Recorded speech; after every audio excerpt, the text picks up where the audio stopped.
The period of Eid al-Adha is celebrated by all lovers of Allah and Muslim around the world, and this is the mystery behind it.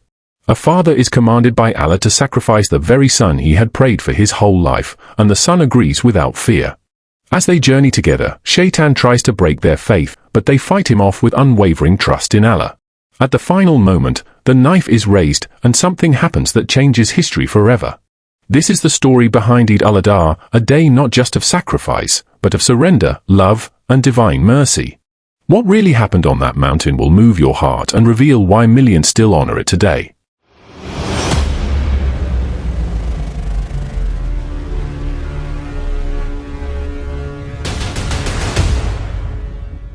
One quiet night, under a sky full of stars, Prophet Ibrahim lay down to sleep. The air was still. His tent was silent. Outside, the world rested. Then something happened. He saw a dream. In the dream, he heard a voice. Not just any voice. The voice of his Lord. Ibrahim, sacrifice your son. He woke up. His eyes opened wide. His heart pounded in his chest. His hands trembled. What was this? Was this just a dream? He looked across the tent. His son was sleeping peacefully. His face calm. His breath soft. Ibrahim tried to forget. Maybe it was just a vision. Maybe it wasn't real. But the next night, the dream returned. Ibrahim, sacrifice your son. Again, he woke. This time, he sat up for a long time. Thinking. Praying. Remembering every moment with his son. He thought of his prayers from long ago. Years and years of asking Allah for a child. For a son who would be righteous. For a child who would walk the path of truth. And Allah had answered. His son had come. Strong. Pure. Obedient. A blessing that filled his life with joy. Now, Allah was asking for that blessing back. Then came the third night. Again, the same dream. The same voice. The same command. There was no doubt left. This was not a dream like others. This was a command. A test. A message from the Most High. Ibrahim stood still. His heart broke. But his faith remained. He said to himself, my Lord never lies. I will obey. Tears came, but not from fear. They came from love. A deep love for Allah that stood above all else, even the love for his son. He walked outside. The wind was gentle. The stars were watching. He looked up to the sky and said, O Allah, I do not understand, but I trust you. My heart is yours. My life is yours. My son is yours. He looked at the mountains, at the desert, at the wide world around him. All of it belonged to Allah. Nothing he had was truly his, not even his child. Every gift comes from Allah, and every gift may return to him. He went back inside and watched his son sleep. He remembered the first time he held him. The way his tiny hand wrapped around his finger. The way his first laugh echoed like music. The way his eyes lit up when he learned the name of Allah. He remembered the promises, the dreams, the prayers, and now, the test. He knew this was not about hurting his son. Allah does not ask for pain. He knew this was about something much greater. It was about proving love, proving trust, proving that nothing, not even the most precious thing on earth, could come before obedience to Allah. This was a test of surrender. Not surrender of the body, but surrender of the soul. Ibrahim closed his eyes and whispered, Ya Allah, I am ready. He did not delay. He did not run. He did not argue. He prepared himself. The time had come to speak to his son. The next day, he would tell him the truth. Would his son be afraid? Would he cry? Would he run away? He didn't know. But he knew one thing, he had to obey Allah, no matter the cost. That night, he barely slept. Every heartbeat reminded him of what was coming. Every breath reminded him of the promise he made to his Lord. He remembered other tests. The fire he was thrown into. The people who laughed at him. The idols he destroyed. The journey he walked for days with no food, no water, no rest. He had passed all of them. But this was different. This was deeper. Harder. Closer to the heart. It was not a test of fire. It was a test of love. Would he love Allah more than his own flesh and blood? Would he choose his Lord, even if it meant losing his world? When the sky began to glow with morning light, Ibrahim stood. He made wudu. He prayed. He whispered dua, and he walked to his son. Every step felt heavy. The The sand beneath his feet felt like mountains. But he kept walking. He saw his son from afar, smiling, alive, beautiful. His heart pulled toward him, but his soul pulled toward Allah. He came closer. His son looked up and smiled. "Father, you look tired. Did you not sleep?" Ibrahim looked into his eyes and said, "My son, I saw something in my dream. I must tell you." His son listened. Ibrahim said, "In my dream, I saw that I must sacrifice you. This is from Allah. What do you think, my son?" The boy stood still. He didn't cry. He didn't run. He didn't ask, why. He looked up at his father and said, "Oh my father, do as you are commanded. If Allah wills, you will find me patient." Ibrahim's heart burst open with love and pain at once. His son, his only son, had answered with strength, with peace, and with complete trust in Allah.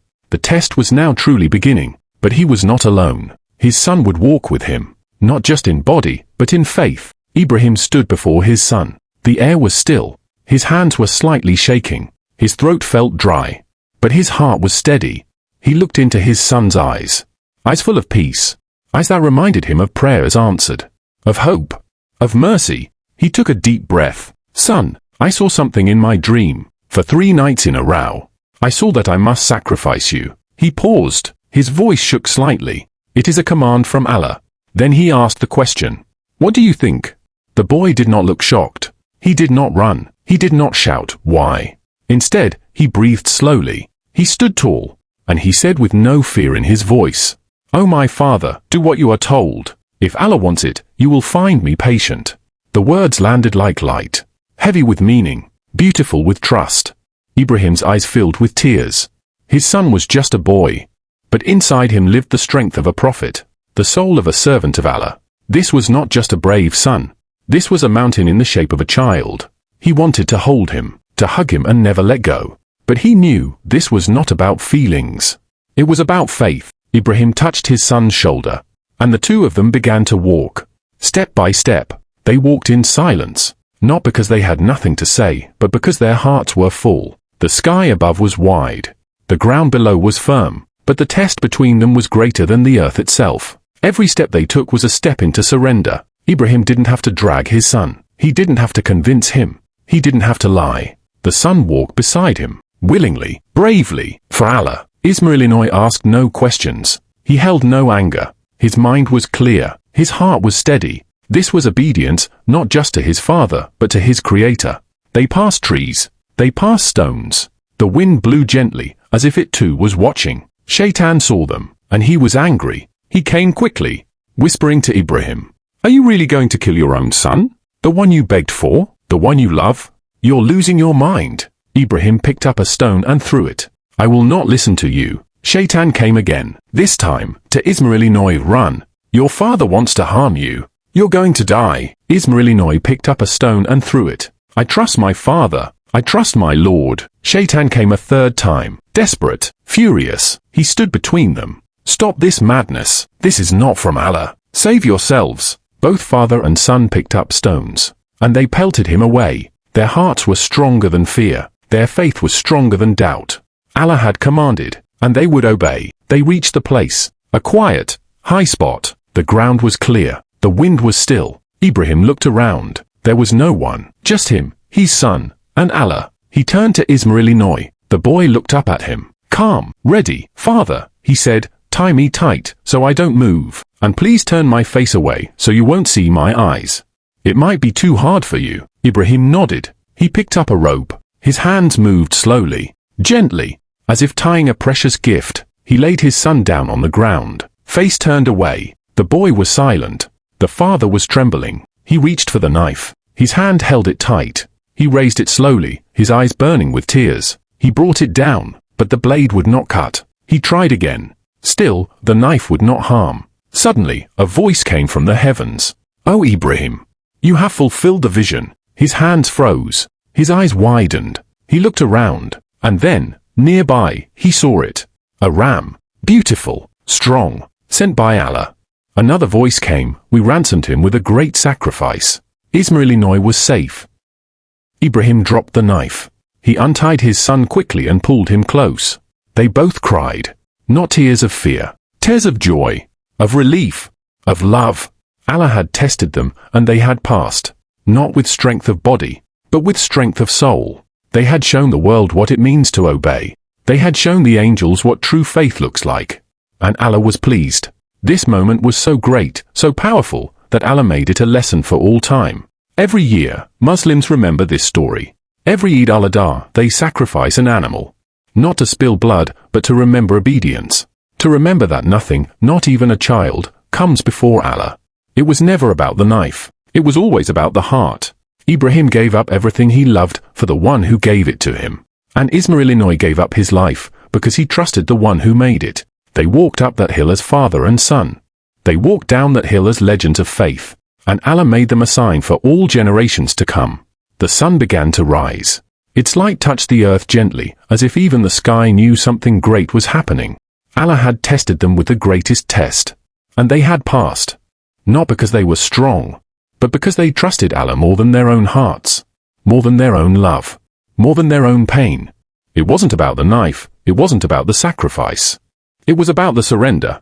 Ibrahim didn't want to kill his son. Isma'il didn't want to die. But they wanted to obey Allah more than anything else.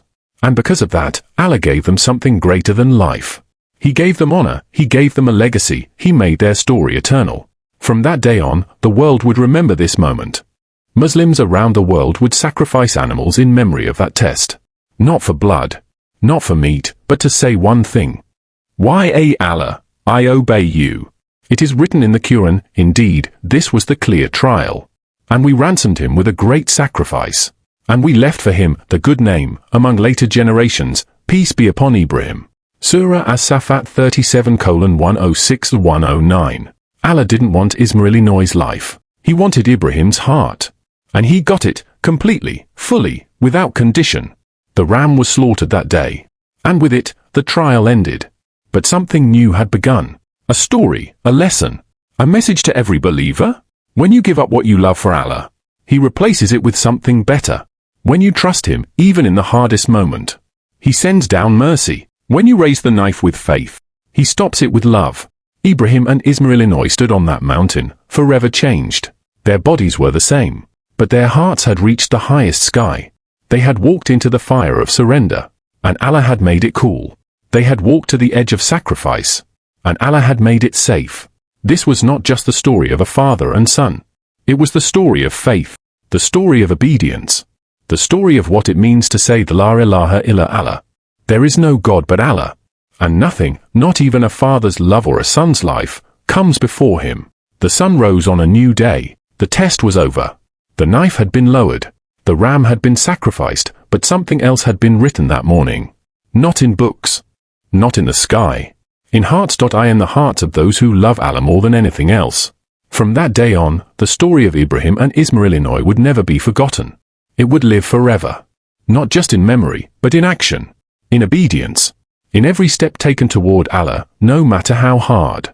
In every moment when a believer says, yes, my Lord, even when it hurts. Allah honored Ibrahim and Isma'il with something greater than any reward on earth. He made their story a sign, a legacy, a lesson for all generations. And so, every year, Muslims all around the world remember them. They remember that long walk, they remember the sharp knife that didn't cut. They remember the ram that came from the sky. They remember the surrender, the obedience, the faith. This is Eid al-Adha, the festival of sacrifice. But it is not just a holiday. It is not about food or celebration. It is a reminder. It is a message written in the blood of trust. A message carried in the hands of every father who provides, in the heart of every child who believes. Muslims sacrifice an animal, a sheep, a goat, a cow, or a camel, not because Allah needs it, not because He wants blood. Allah says in the Quran, it is neither their meat nor their blood that reaches Allah, but it is your piety that reaches Him. Surah Al-Hajj 22:37. What reaches Allah is the heart. A heart that obeys. A heart that says, I trust you, even when I don't understand. A heart that puts Allah above all else. This is what the sacrifice means. It means letting go of your pride, letting go of your ego, letting go of everything that stands between you and Allah. It means becoming like Ibrahim, willing to give up what you love most for the one who gave it to you. It means becoming like Isma'il, ready to give everything, because you belong to your Lord. The story of the sacrifice is not about loss. It is about gain. It is about how you rise after you bow. How you are lifted when you surrender. How you find peace when you give up control. That's why the story lives on. In every prayer whispered before dawn. In every tear shed in sujood. In every step taken on the path of truth. In every heart that whispers, I trust you, Allah. The sacrifice teaches us to submit. To say, I will not listen to Shaytan. To say, I will not let fear guide me. To say, I will follow Allah, even if the world pulls me back. That's why the sacrifice is holy. Because it's not about the outside. It's about the inside. The moment the knife was lowered, Ibrahim became more than a prophet. He became the father of faith. And Isma'il became more than a son. He became a symbol of pure submission. And Allah made their names shine forever. Peace be upon Ibrahim. Surah As-Safat 37:109. Their story echoes across time. It whispers to the rich and to the poor, to the old and to the young, to every believer who faces a hard decision, to every heart that must choose between comfort and truth, between the world and the Lord of the worlds. And the story keeps asking, will you obey? Will you trust? Will you walk like Ibrahim? Will you stand like Ismail? This is why Muslims celebrate Eid al-Adha. Not just with meat, not just with clothes, but with remembrance, with reflection, with worship. Families gather, they pray together, they thank Allah, and then they sacrifice. And when the knife touches the skin, the heart remembers, this life is not about holding on. It is about letting go, for the sake of the one who owns it all. And when the meat is divided, one part goes to the family, one part goes to relatives and friends, and one part is given to the poor, to those who need, to those who pray for help. Because faith is not just about what you keep, it's about what you give, what you share, what you sacrifice. This is the message of Eid. This is the message of the mountain. This is the message of the Father and the Son. Their footsteps may be gone, but their story walks with us. In every prayer, in every fast, in every breath that says, I trust you, Allah. So when you hear the takbir, Allahu Akbar, Allahu Akbar, La ilaha illa Allah, Allahu Akbar, wa lillahil hamd. Let your heart rise. Let your soul bow. And remember, the story didn't end on the mountain. It lives inside you. Because every time you choose Allah, you are writing the next line in the story. A story forever remembered.